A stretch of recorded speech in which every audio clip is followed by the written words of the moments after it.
এবার তর্জমা শুনুন। ওয়াকালু আইদা যালালনা ফিল আরদ আইন্না লাফি খালকিন জাদীদ। 21 নম্বর পারা 32 নম্বর সূরা, সূরা সেজদার 5টা আয়াত পড়ছি, শুধু অনুবাদ বলছি। 10, 11, 12, 13, 14 এই 5 আয়াত। আল্লাহ বলেন, মক্কার কাফের মুশরিক বেঈমান পাপী নাফরমানরা অহরহ নবীজিকে বলতো, মুহাম্মদ আমরা মৃত্যুর পরে কবরে মাটির সাথে একটা নির্দিষ্ট সময়ের মধ্যে হারিয়ে যাব, কিছুদিনের মধ্যেই আমাদেরকে মাটি খেয়ে ফেলবে, মাটি সমান করে ফেলবে, মাটি আমাদেরকে মিশায়া ফেলবে, মাটি আমাদেরকে অদৃশ্য করে ফেলবে, কিছুদিন পরেই আমাদের হাড্ডি চামড়া গোশত আর মাটির সাথে খুঁজেও পাওয়া যাবে না, পাওয়া যাবে। মনে করেন 500 বছর আগে এখানে আপনার কবর ছিল, এমন হাজারো জায়গা আছে যেখানে এখন কবর তো দূরে থাক, ওই জায়গা নদী হয়ে গেছে, খাল হয়ে গেছে।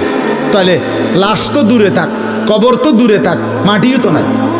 তো তারা বলতো, মুহাম্মদ সেই রকম আমাদেরকে যারা মাটির সাথে এভাবে হারিয়ে যাব, মিশে যাব, আমাদেরকে পুনরায় নতুন করে কিয়ামতের দিন আল্লাহ আবার সৃষ্টি করে হাসরের ময়দানে উঠাবে, এটা কিভাবে সম্ভব?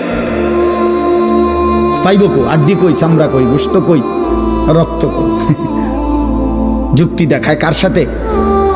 কার সাথে? আল্লাহর সাথে। মানে আল্লাহরে বলতেছে আপনি কেমনে পারবেন, নবীজির মাধ্যমে জানতে চাইতেছে।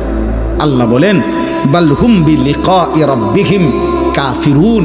হে বন্ধু, আপনি বুঝেন নাই বন্ধু, মূল বিষয় হলো ওদের প্রত্যেকের কলিজার মধ্যে আছে আখিরাত হবে, এটা ওরা বুঝে।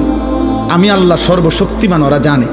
যিনি সর্বশক্তিমান তিনি সবই করতে পারে, এটা তারা জানে।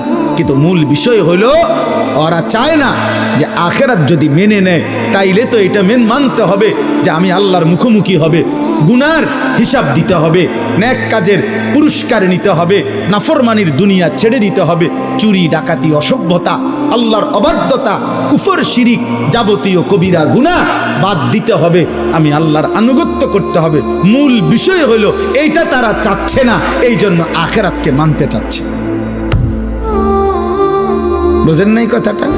এই বর্তমান বাংলাদেশেও সারা পৃথিবীতেও যত কাফের, যত মুশরিক, যত ইহুদি, যত খ্রিস্টান, যত নাস্তিক, যত মুরতাদ, যত আল্লাহদ্রোহী ব্যক্তি ইসলামের কোনো বিষয় নিয়ে বলে এটা বর্তমান যুগের সাথে সামঞ্জস্যপূর্ণ না, এটা বর্তমান সাথে খাপ খায় না, এটা আধুনিকতার পরিপন্থী, আল্লাহর কসম এগুলার একটাও কোনো কথা না, সবই তারা বোঝে, সব যৌক্তিক, সব আধুনিক, কিন্তু